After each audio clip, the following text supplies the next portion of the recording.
Today. All questions will be 30 seconds from members, so get to your point and make sure you do ask the question. You're just not posturing on something else. And then we will have 1 minute for the candidates to answer, and we will stick to that. So just making sure that everybody's aware. We do have our Garfield committee today. If they would give a wave, we have Stanley Gray, Steve Michelini, and Barbara Steck. They will choose, give them a round of applause. They have a hard job today. They're going to choose which question is the best question, and they get the Garfield Award today. And so please do state your name before the question that you ask so that they can make note if you've got the winning question to be able to award it appropriately. So without any further ado, I'm going to let you help them get started with some introductions. Introductions, and hopefully that'll be the easiest question of the day. We're going to ask each one of you to introduce yourself, but please do it in a way that you focus on what you think sets you apart the most. What do you think is the biggest separator between you and the rest of the 7 candidate pack? Jane Pastor, we'll start with you. Okay, they said it was 3 minutes. It's 1 minute? It is 1 minute. Okay. All right, then we'll just adjust on the fly. Jane Castor, born and raised here in Tampa. I've lived in Seminole Heights since I was 21, raised my kids there, and I spent 31 years patrolling every inch of our city, rising up to become your chief of police. I'm running for mayor because I believe in Tampa. We are on an incredible trajectory. We've accomplished a great deal, but there's much yet to be done. And Tampa's continued success requires an effective leader who's in touch with the community. Somebody who understands the issues, is an effective problem solver, and a proven leader. And that is me. You've had 31 years to test drive me. You know what you're getting as a leader. And I have the skill, knowledge, and experience to successfully lead Tampa into the future. Thank you, Jane.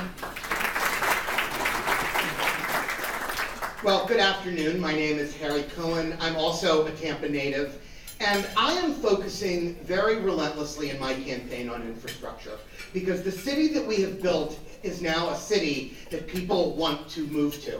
And 500,000 to 700,000 people are going to be coming to this region in the next 20 years. So my focus is really on the nuts and bolts of transportation infrastructure and transit, on affordable housing that is also attainable and accessible, and also flooding and stormwater relief. We know that we are a city that is at sea level. We are vulnerable to storm surge and the rise in the water table, and these are issues that we have to address in order to continue to grow. I think that great things are ahead for Tampa, but we've got to be absolutely focused on what we need to do to keep the momentum going. Thank you very much. Harry 2019 is where you can find all of my detailed plans in each of the areas that I just mentioned.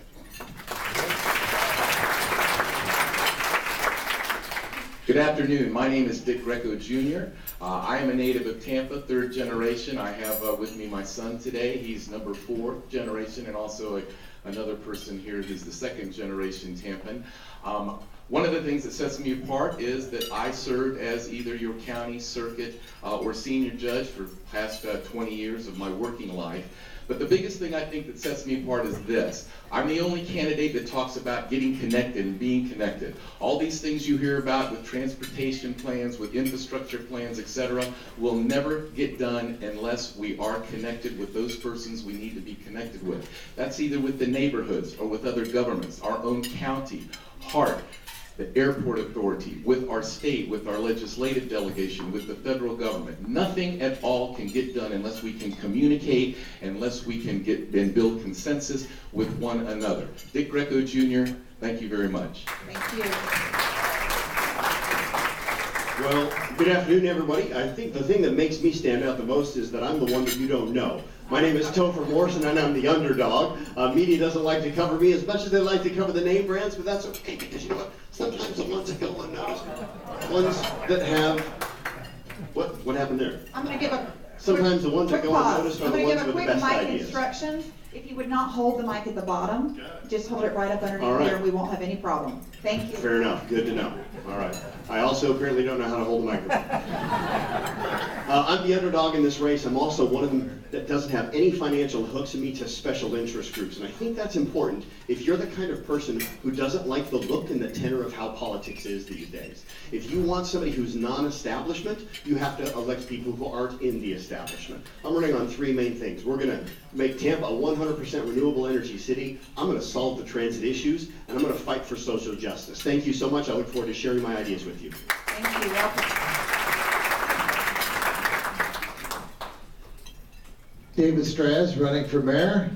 I have run large for-profit organizations, large nonprofit organizations, and spent a lifetime in business and finance. There's nobody better than I to run the city that we love. And when I do that, I will run it with honesty, integrity, transparency, and imagination. David Straz for mayor.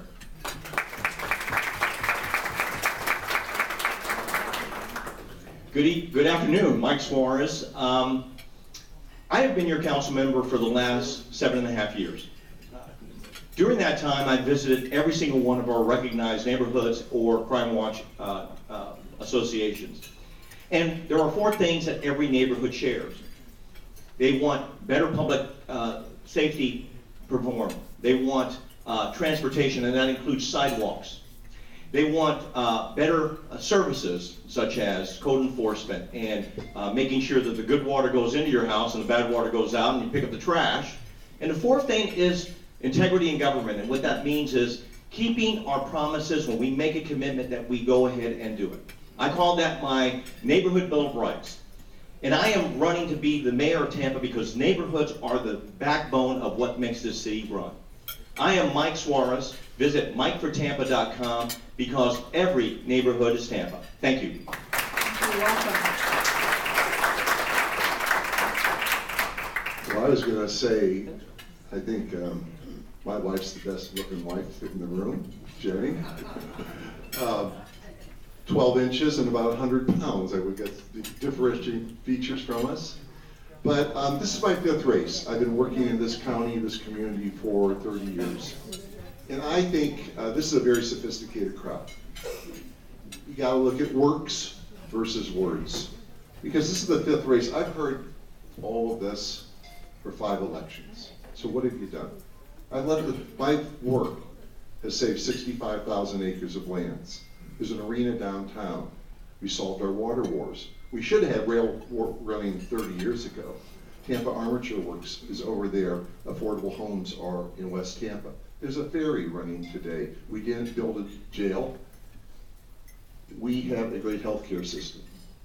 The thing that distinguishes me from everyone else is a body of work. Thank you. That has transformed our Welcome. community. Thank you. Craig, would you do us the honor of the first question, and I'll get ready for a member question. How about that? Very good. Here is the question to each of you. Do you see any evidence of inefficiency, waste, or abuse in city government? And if you do, what is it that you see and what would you do about it? But I want to mix it up. And I want to start with Mr. Strack, because earlier this week, you said that you want to look into the business dealings of Jeff Fittick and others based on what you have read in blogs. Tell us specifically which specific blogs have you read that tell you things aren't great in Tampa? And what specific points did they raise that you think merit further investigation of Fittick and others? All right, well, to answer your question, I read them all. If you look at things that have been going on, for 8 years they've been fiddling around cutting the budget. There's more to go. There's fluff in every budget. I've run budgets all my life. And when you get into looking at a budget, there's always some fluff and some waste. And I will address that. You've read the letter that several of us received. Mine happened to be anonymous. And it's 5 pages of allegations of waste in the solid waste department. There's waste, and there's plenty that can be addressed. I'm going to do an audit of the city, find out where the money's coming in, where it's going out, Thank and you. we'll get down to brass tacks with it. Thank you very much. We're going to go back to this side of the row, and Ms. Castor. All right, thank you very much. There are efficiencies that we can realize. I disagree, there's no fluff. I've lived budget cuts for 8 years, and we have a phenomenal team in the city of Tampa that provides stellar services on a shoestring budget. They do a great job. And when you cut without being thoughtful, it causes unintended consequences, quite often litigation on the other end. As the police chief, I instituted efficiency and effectiveness task forces within our organization. And we looked at everything from personnel to vehicles, all the way down to toner and the printers and the light bills. And we were able to cut millions out of our budget. And that's exactly what I'll do when I'm the mayor. We will institute efficiency and effectiveness task forces and look for ways to thoughtfully save money.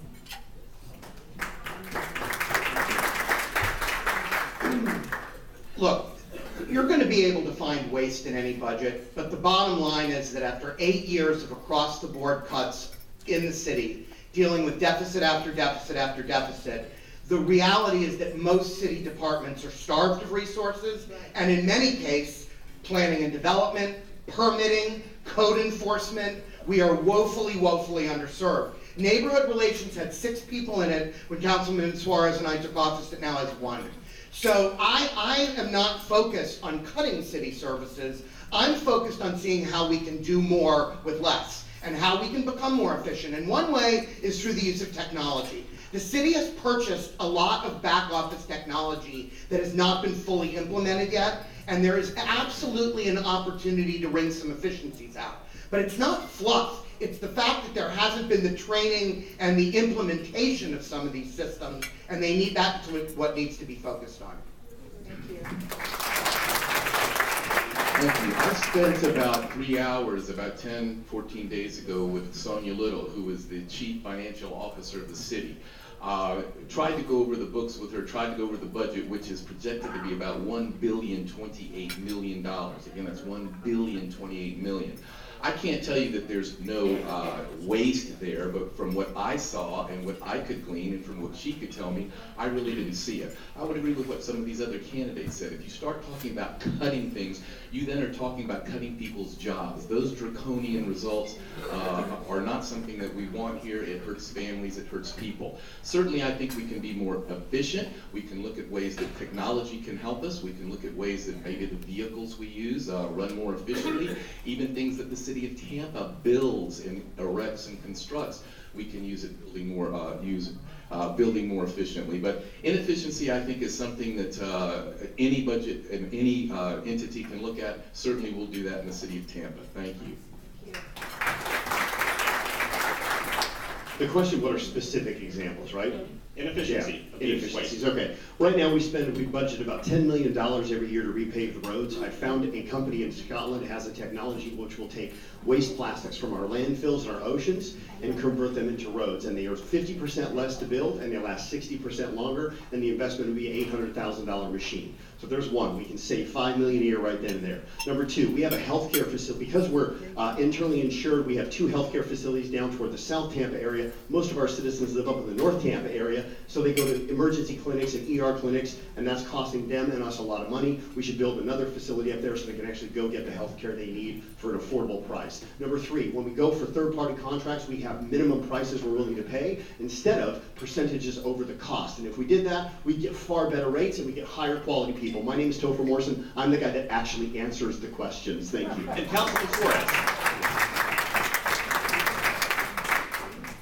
You know, serving as long as I have on council, you do discover that there are inefficiencies within the system. One thing that we discovered probably about 4 years ago, we had bought a piece of equipment that was going to cost us $500,000. We couldn't run it on our own roads. It was a paving machine.